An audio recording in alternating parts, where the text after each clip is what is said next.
আমার মুরগি পালার শুরুটা সর্বপ্রথম এই ছোট্ট একটি ঘর থেকে শুরু করা হয়। এটা হচ্ছে কম খরচে মুরগি পালনের মধ্যে এটা আমার একটা ভুল সিদ্ধান্ত ছিল। সেটা হচ্ছে যে এই ঘরটা যা ছিল ঠিক ছিল। এই ঘরটা অবশ্য ভুল, এখন আমরা ভেঙে ফেলাইতেছি, কারণ এখন আর এই ঘরে আমাদের পোষায় না।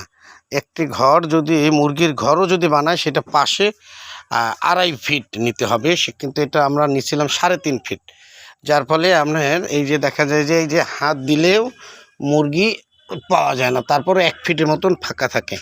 এই জন্য আমরা এই ঘরটা এখন ভেঙে ফেলতেছি। এই ঘর কী করো বাবা, মুরগি ধরো কেন, চলে আসো। এই ঘরটা আমরা এখন ভেঙে ফেলাইতেছি। এই কম খরচে মুরগি পালন পদ্ধতি, আমরা এই ঘরটা থেকে মুরগি পালন শুরু করি। এখন আমাদের মুরগির পরিমাণটা বেশি, যার ফলে আর এই ঘরটা আমাদের এখন আর প্রয়োজন নাই।